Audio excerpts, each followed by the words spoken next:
بسم اللہ الرحمن الرحیم۔ امام حسین کا گھوڑا آپ کی شہادت کے بعد کہاں چلا گیا تھا اور کہاں غائب ہو گیا تھا اور اب اس کی دوبارہ آمد کب ہوگی، اور وہ گھوڑا امام حسین علیہ السلام کو کہاں سے کیسے ملا تھا، یہ سب جانیں گے آج ہم اس ویڈیو میں۔ یہ ویڈیو کو اینڈ تک دیکھیں۔ کربلا کے لیے حق کی خاطر جان قربان کرنے والے حضرت امام حسین علیہ السلام کے 72 ساتھی تھے جنہوں نے جام شہادت نوش فرمایا اور اس عظیم معرکے میں شہید ہو کر تاریخ میں زندہ جاوید ہو گئے۔ حضرت حسین علیہ السلام کے ساتھیوں میں سے ایک نام ذوالجناح آتا ہے جو امام حسین علیہ السلام کے ہر امتحان اور آزمائش میں ساتھ تھے، جو آخری دم تک آپ کا ساتھ نبھاتا رہا۔ یہ کوئی جنگجو یا سپاہی نہیں تھا بلکہ بے زبان گھوڑا ذوالجناح تھا، جس نے اپنی وفاداری اور قربانی کے ذریعے جس نے اپنا نام تا قیامت تک اہل بیت رسول کے ساتھ جوڑے رکھا۔ حضرت حسین علیہ السلام کو بچپن سے ہی اس گھوڑے کے ساتھ لگاؤ تھا۔ ایران کے بادشاہ نے رسول اللہ صلی اللہ علیہ وآلہ وسلم کو یہ گھوڑا تحفے میں دیا تھا اور آپ صلی اللہ علیہ وآلہ وسلم نے یہ تحفہ ان کا قبول کیا تھا، اور ہمارے پیارے نبی کریم صلی اللہ علیہ وآلہ وسلم کا ایک مشہور معجزہ ہے، اور آپ ایک مرتبہ جس گھوڑے کے اوپر بیٹھ جایا کرتے تھے اس گھوڑے کی عمر بڑھ جایا کرتی تھی، اور اس لیے یہ گھوڑا اتنا عرصہ گزرنے کے بعد بھی کربلا میں صحت مند اور تندرست تھا۔ حضرت حسین علیہ السلام کے گھوڑے کی تیز رفتار، حسن اور خوبصورتی دیکھ کر اس کا نام ذوالجناح رکھا گیا تھا۔ جب بھی یہ گھوڑا میدان جنگ میں دشمنوں پر حملہ آور ہوتا تھا تو ایسے لگتا تھا یہ گھوڑا اڑ رہا ہے، بھاگ نہیں رہا، اڑ رہا ہے۔ ایک مرتبہ حضرت حسین علیہ السلام حضرت محمد صلی اللہ علیہ وآلہ وسلم کے پاس تشریف لے گئے، اور نبی کریم صلی اللہ علیہ وآلہ وسلم گھوڑے کے پاس موجود تھے، اور کچھ صحابہ بھی آپ صلی اللہ علیہ وآلہ وسلم کے ساتھ موجود تھے، اور پیارے نبی سرکار دو عالم نے مسکرا کر پیارے حسین کو دیکھا اور فرمایا، اے بیٹے حسین، کیا تم سواری کرو گے اس گھوڑے پر؟ حضرت امام حسین علیہ السلام نے جواب دیا، ہاں میں سواری کروں گا اس گھوڑے پر۔ حضرت حسین علیہ السلام کی یہ بات گھوڑے نے سن لی، اور گھوڑا حضرت حسین علیہ السلام کے قدموں میں آ کر بیٹھ گیا تاکہ آپ اس پر آسانی سے سواری کر سکیں۔ حضرت حسین علیہ السلام نے اس پر بیٹھ کر سواری کی، اور سارا منظر آپ صلی اللہ علیہ وآلہ وسلم دیکھ رہے تھے، اور ان کی آنکھوں سے آنسو آنے لگے اور فرمانے لگے، بیٹا یہ وہی گھوڑا ہے جو ایام عاشورہ میں تمہاری مدد کرے گا، اور ہمارے نبی کریم صلی اللہ علیہ وآلہ وسلم نے یہ گھوڑا امام حسین کے حوالے کر دیا۔ ذوالجناح حضرت حسین علیہ السلام کے پاس رہنے لگا۔ ذوالجناح نے کربلا میں حضرت حسین علیہ السلام کے ساتھ وہ وفا کی جسے وفا بھی دیکھ کر ذوالجناح پر ناز کرے۔ حضرت حسین علیہ السلام کے گھوڑے کے بارے میں یہ بات مشہور ہے کہ جب یزیدیوں نے حضرت حسین علیہ السلام کا پانی بند کیا، ذوالجناح کو پانی پینے کا موقع ملتا رہا اور ذوالجناح نے پانی نہیں پیا۔ ذوالجناح حضرت حسین علیہ السلام کے ساتھ اپنی وفاداری نبھاتا رہا، اور اس نے امام حسین علیہ السلام کے ساتھ پانی نہ پی کر اپنا وعدہ وفا کر دیا۔ 10 محرم کے دن جب دشمنوں نے حضرت حسین علیہ السلام کے اوپر تیروں سے حملہ کرنا شروع کر دیا تو اس وقت حضرت حسین علیہ السلام زمین پر گر گئے، تو ذوالجناح حضرت حسین علیہ السلام کے سامنے ایسے آ کے کھڑ گیا، دشمنوں سے آنے والے تیر اپنے اوپر لینے لگا، اور حضرت حسین علیہ السلام کا جسم تیروں سے بچانے لگا۔ اس وقت ذوالجناح کے جسم پر اتنے تیر لگ چکے تھے اور کوئی بھی حصہ باقی نہ رہا تھا۔ بھائیوں اور بہنوں، یہ تھی ہمارے نبی کریم صلی اللہ علیہ وآلہ وسلم کے نواسے حضرت حسین علیہ السلام کے کربلا کی کہانی۔ صحابی کو رسول اللہ صلی اللہ علیہ وآلہ وسلم کی دعوت کا استحقاق ہوا۔ اس نے اپنی بیوی سے کہا، میں رسول خدا صلی اللہ علیہ وآلہ وسلم کو اپنے گھر دعوت دینا چاہتا ہوں، یہ ہمارے لیے بڑی سعادت ہے۔ بیوی نے کہا، ضرور دعوت دیں۔ صحابی نے چھری اٹھائی اور ایک بھیڑ ذبح کی۔ بیوی کھانا پکانے میں مشغول ہو گئی اور صحابی حضرت صلی اللہ علیہ وآلہ وسلم کو مسجد نبوی سے لینے چلے گئے۔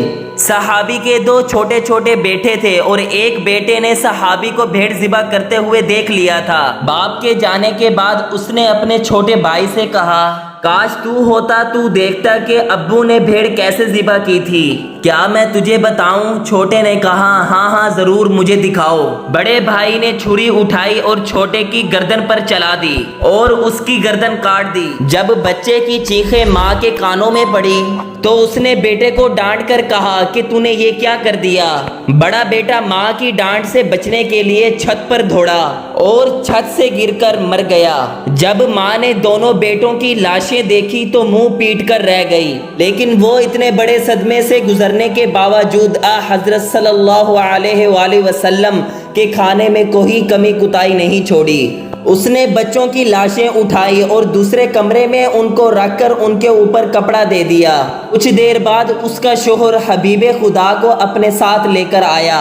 آپ ایک کمرے میں بیٹھے، بیوی نے شوہر کو بلا کر سارا ماجرا سنایا اور اس سے کہا اپنے دل پر قابو رکھنا اور نبی کریم کی دعوت میں کوئی خلل نہ آنے دینا۔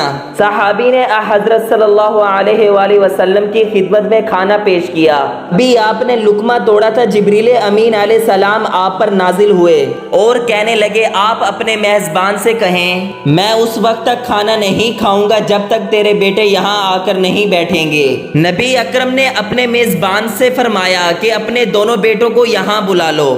میزبان نے کہا، یا رسول اللہ، دونوں بچے ہیں، وہ کھیلنے کودنے کے لیے باہر گئے ہوئے ہیں، وہ پتہ نہیں کب واپس آئیں، آپ بسم اللہ پڑھیں اور کھانا کھائیں۔ نبی اکرم صلی اللہ علیہ وآلہ وسلم نے فرمایا، یہ ناممکن ہے کیونکہ یہ اللہ کا حکم ہے۔ صحابی نے عرض کیا، یا رسول اللہ، میرے دونوں بیٹے مر چکے ہیں۔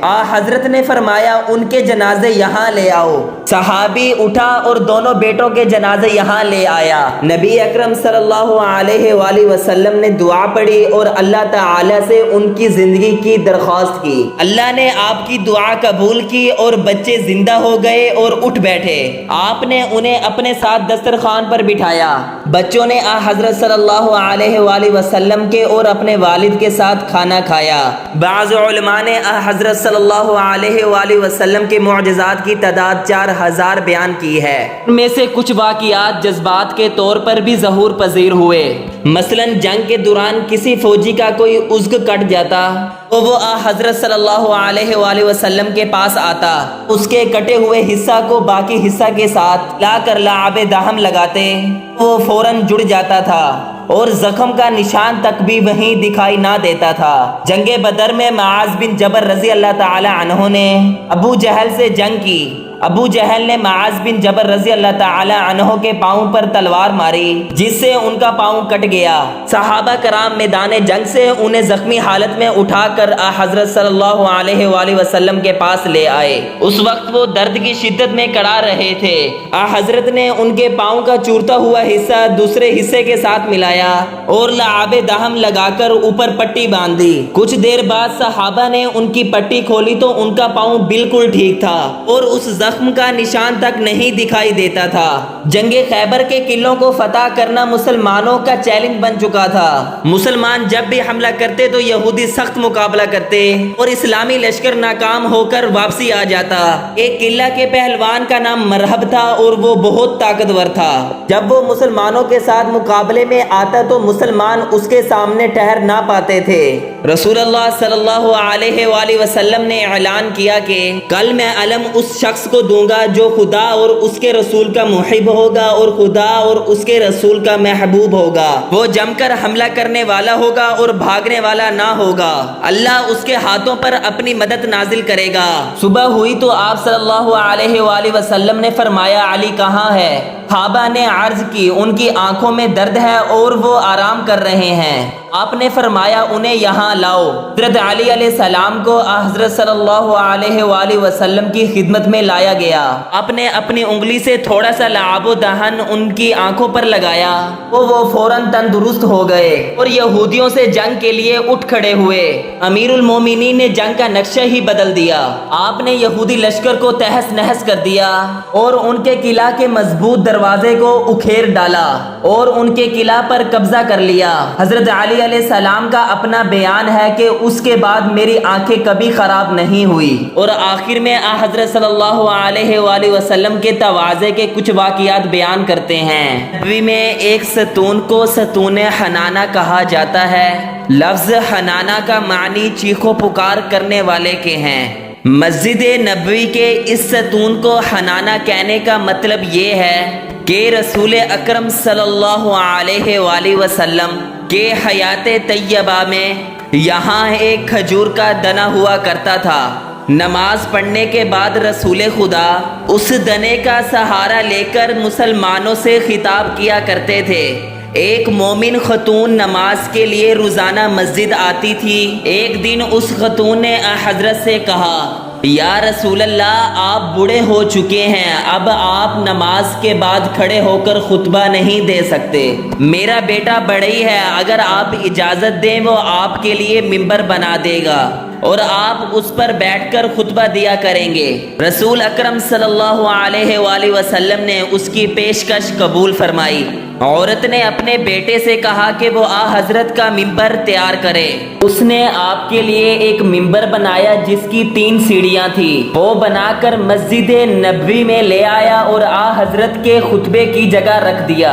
جب اس دن نبی کریم صلی اللہ علیہ وآلہ وسلم نماز سے فارغ ہوئے اور آپ ممبر کی طرف تشریف لائے، جب آپ ممبر کی طرف جا رہے تھے اور اس کھجور کے تنے کے نیچے سے گزرے تو تنے سے رونے کی آواز بلند ہوئی، جس کو تمام مسلمانوں نے سنا اور اس کے رونے سے حضرت خود بھی متاثر ہوئے۔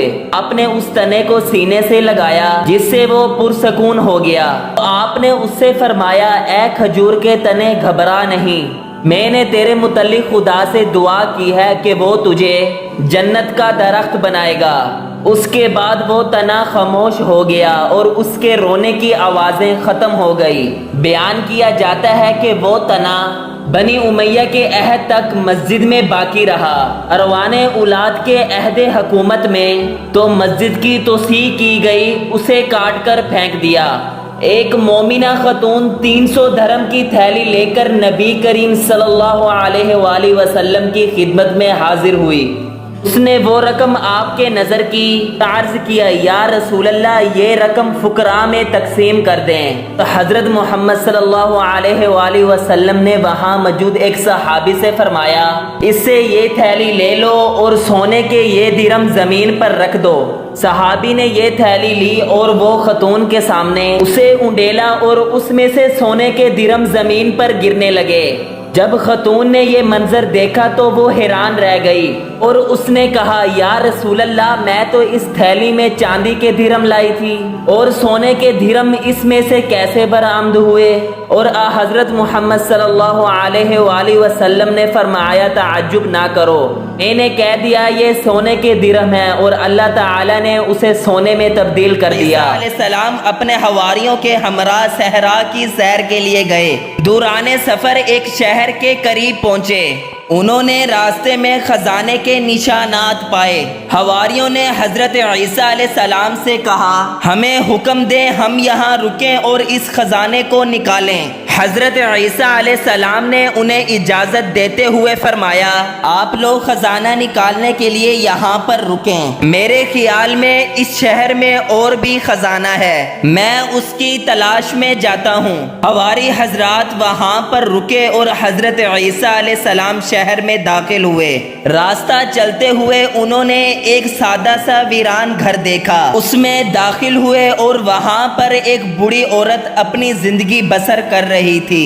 آپ علیہ السلام نے فرمایا کہ میں آج رات آپ کا مہمان ہوں۔ اس بوڑھی عورت نے کہا، ٹھیک ہے۔ حضرت عیسیٰ علیہ السلام نے ان سے کہا کہ آپ کے علاوہ اس گھر میں کوئی اور بھی رہتا ہے؟ ہاں، اس بوڑھی عورت نے کہا کہ میرا ایک بیٹا ہے جو بیابان جاتا ہے، اور وہاں سے لکڑیاں کاٹ کر آ کر شہر میں فروخت کرتا ہے۔ اس کام سے جو آمدنی ہوتی ہے اس سے ہمارے زندگی کے اخراجات پورے ہوتے ہیں۔ اس کے بعد وہ بوڑھی عورت جو حضرت عیسیٰ علیہ السلام کو نہیں جانتی تھی نے حضرت کو کمرے میں ایک علیحدہ جگہ دی اور ان کی مہمان نوازی کی۔ ابھی زیادہ دیر نہ گزری تھی کہ اس کا بیٹا صحرا سے واپسی گھر آیا۔ ماں نے اس سے کہا کہ آج رات ہمارے ہاں ایک قابل احترام مہمان ہے کہ ان کی پیشانی سے زہد و تقوی، عظمت و پارسائی کا نور چمکتا ہے، ان کی ہم نشینی کو غنیمت سمجھو۔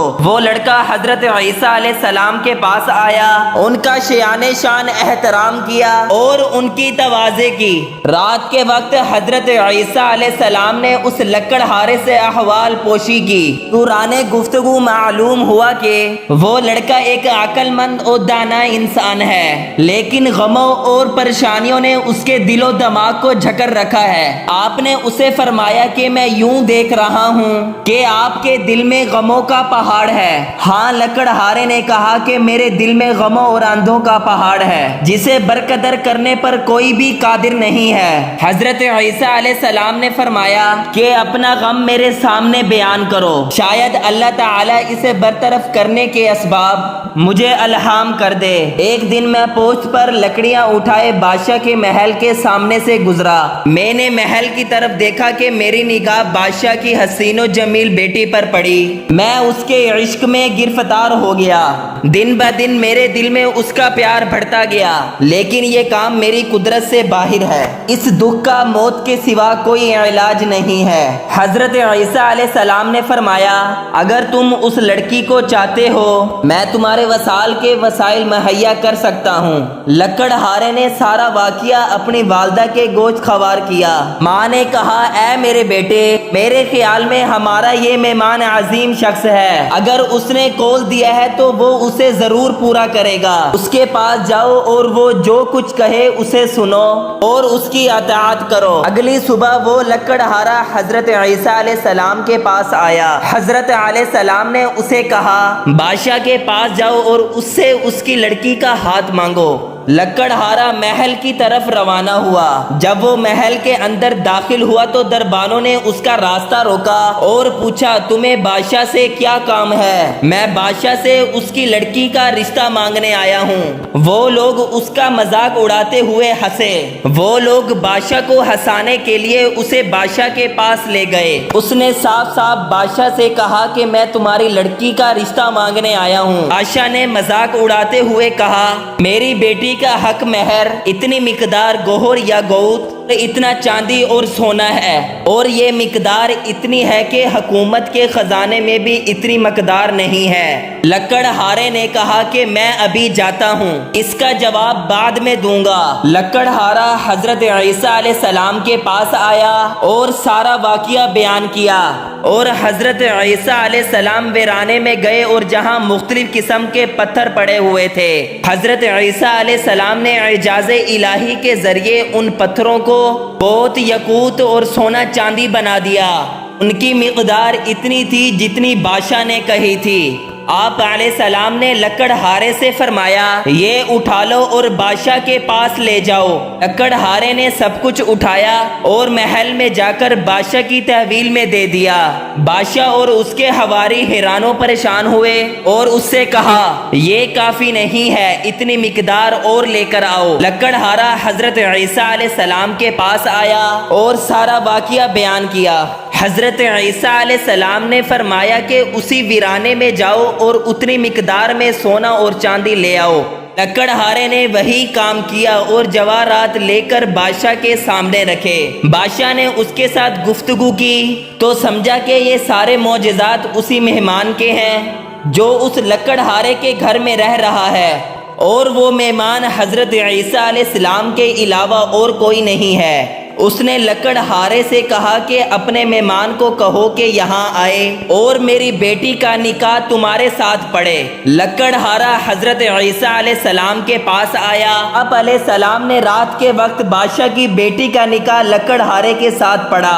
اگلی صبح بادشاہ نے اس لکڑہارے کے ساتھ کچھ گفتگو کی تو اسے پتہ چلا کہ وہ ایک عقل مند شخص ہے۔ بادشاہ کی اس لڑکی کے علاوہ اور کوئی اولاد نہ تھی۔ اس نے لکڑہارے کو اپنا ولی عہد بنایا اور تمام درباریوں اور حکومتی افراد کو حکم دیا کہ اس کے داماد کی بیعت کریں۔ حکم کی اطاعت ہوئی۔ اگلی صبح مرگی کے دورے سے اچانک بادشاہ اس دنیا سے وفات پا گئے۔ درباریوں اور حکومتی افراد نے اس لکڑہارے بادشاہ کے داماد کو تخت سلطنت پر بٹھا دیا اور ملک کے تمام اختیارات اس کے سپرد کیے، تو یوں وہ ایک ملک کا مقتدر بادشاہ بن گیا۔